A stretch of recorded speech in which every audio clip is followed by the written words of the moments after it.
situation over here is much worse when it comes to basic facilities for this middle school Shirpura Anantnag. जो आप मेरे पीछे government middle school देख रहे हो, ये स्कूल जो है दुकानों के ऊपर 3 या 4 कमरों पर मुश्तमिल है, जिसकी वजह से जो तालिब इल्म है बहुत ज़्यादा सफ़र कर रहे हैं। अगर हम तालीम की बात करें,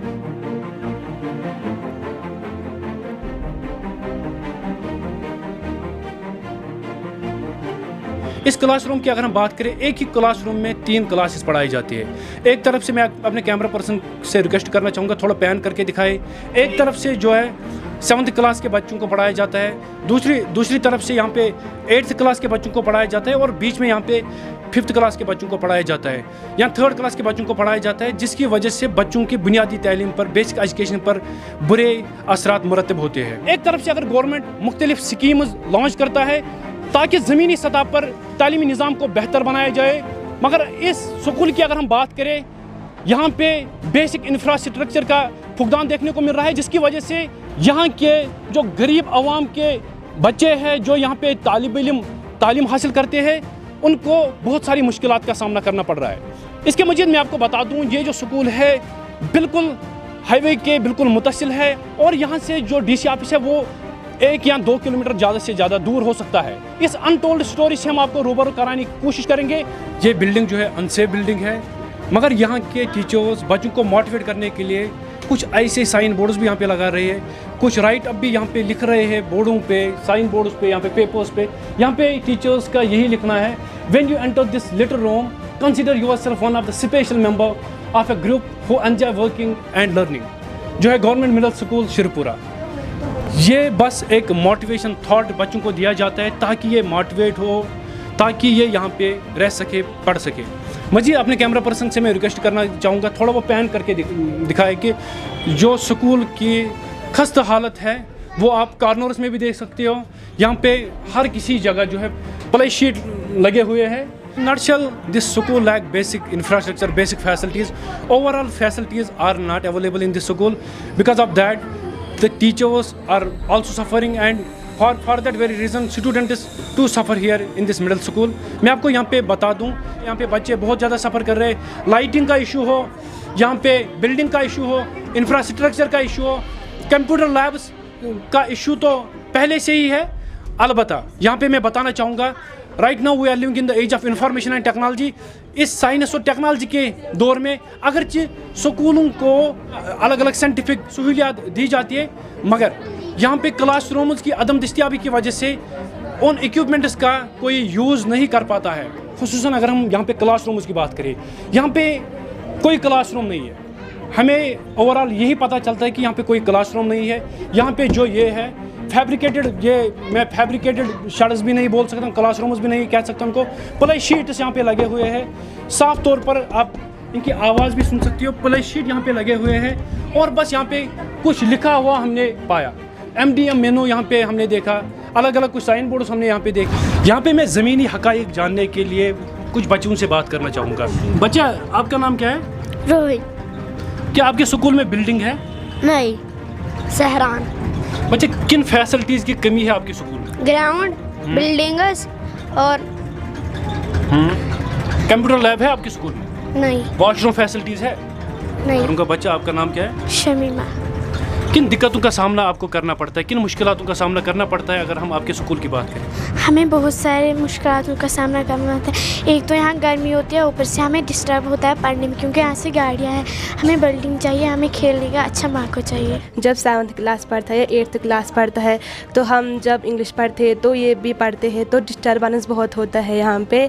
और फिर ये जब 3rd पढ़ते हैं तो इनको भी अच्छे से पढ़ना नहीं आता है। तो दिलचस्पी बनी रहती है ऐसे क्लास रूम में किताबों के साथ? नहीं। यहाँ पर बहुत पढ़ना चाहती हूँ, लेकिन यहाँ पर गाड़ियों का शोर होता है, इसलिए हम ठीक से पढ़ नहीं पाते। मैडम बहुत कोशिश करती है पढ़ाने में और हम भी बहुत कोशिश करते हैं पढ़ने में, लेकिन यहाँ पर जब गाड़ियों का शोर होता है तो हमें कुछ समझ में नहीं आता है। एक्चुअली ये रेंटल बिल्डिंग है। इन्होंने हमें बहुत बार, मतलब पिछले साल से ये बोल रहे हैं हमें कि यहाँ पर ये खाली करो।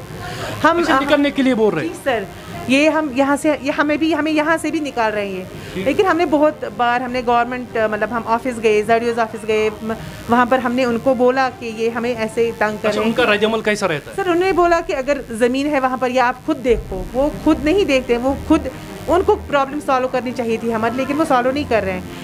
उल्टा वो हमें ही बोल रहे हैं कि आप देखो उधर आसपास देखो कोई जगह खाली मत है स्कूल के लिए। लेकिन बदकिस्मती की बात है यहाँ पर बहुत सारी बिल्डिंग्स है, लेकिन स्कूल को कोई बिल्डिंग देने के लिए तैयार ही नहीं।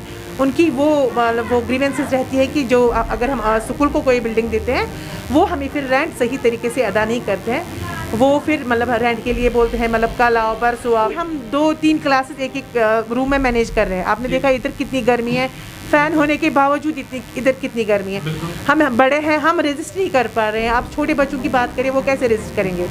मतलब कभी कभी बच्चे मतलब बेहाल हो जाते हैं गर्मी से। कभी फिर पेरेंट्स आते हैं, वो ले जाते हैं उनको, बोलते हैं कि यहाँ पर बहुत गर्मी। उसकी वजह से भी गवर्नमेंट ने मतलब आपने बोला, आपने सुना होगा कि गवर्नमेंट बोलते हैं एनरोलमेंट ड्राइव करो। हमने एनरोलमेंट ड्राइव की, बहुत सारे बच्चे हमने एनरोल किए। लेकिन जब बच्चे यहाँ पर आते हैं, यहाँ की अकोमोडेशन देते हैं, यहाँ पर जो फैसिलिटीज़ देखते हैं, उसके हिसाब से वो सेटिस्फाई नहीं हो पा रहे, वो बच्चों को वापस ले जाते हैं। बच्चों को राइट एजुकेशन भी नहीं है, सर उनको फ्रीडम नहीं है जितना मतलब बच्चों को बच्चा जितना प्ले वे मेथड ये बोलते हैं वैसे करो, बच्चों को खिला जी इनोवेटिव मेथड्स उनको प्ले वे मेथड से सिखाओ। लेकिन हमें जगह ही, आपने खुद देखा केजी क्लास जो हमारा आपने देखा, वो आप देखो कितना छोटा है। इतने सारे बच्चे कितने छोटे क्लास में हमने अकोमोडेट किया है। आप अगर बात करें ऑफिस, हमारा जो हेड मास्टर है, हमारी मैम जो है, उनके लिए इवन के उनके लिए अलग कैबिन भी नहीं है। हम किचन जो हमारा किचन शेड है, एक साइड से आंटी वहाँ खाना पकाती है बच्चों के लिए, एक साइड से हमने वहाँ पर क्लासरूम अरेंज किया हुआ है। हमें खुद के बैठने की जगह नहीं। आपको लगता है ये जो गरीब आवाम के बच्चे यहाँ पे पढ़ते हैं उनके साथ नाइंसाफी हो रही है? हाँ, इनजस्टिस हो रहा है। क्योंकि गवर्नमेंट को चाहिए पहले वो स्कूलों का इंफ्रास्ट्रक्चर तब हम दुरुस्त कर सकते जब एकोमोडेशन होगी। पहले एकोमोडेट करें स्कूलों में, स्कूलों को अच्छी जगह एकोमोडेट करें ताकि बच्चे भी अट्रैक्ट हो जाए। नहीं है मगर मैम यहाँ पे मैं ये बताना चाहूँगा, ये आपका काम नहीं है कि कहाँ पे इसको एकोमोडेट किया जाए। इतनी सारी परेशानियाँ आपको ही उठाने पड़ते हैं एज ए टीचर। आपका काम रहता है कि बच्चों को पढ़ाना। जी हमारा काम रहता है, लेकिन हमें बहुत सारे काम में इन्वॉल्व किया जाता है। फॉर एग्जाम्पल सर्वे होगा, टीचर को लाओ। जी सर, कहीं पर कुछ चावल लाना है बच्चों के लिए, टीचर को लाओ, चावल लाओ।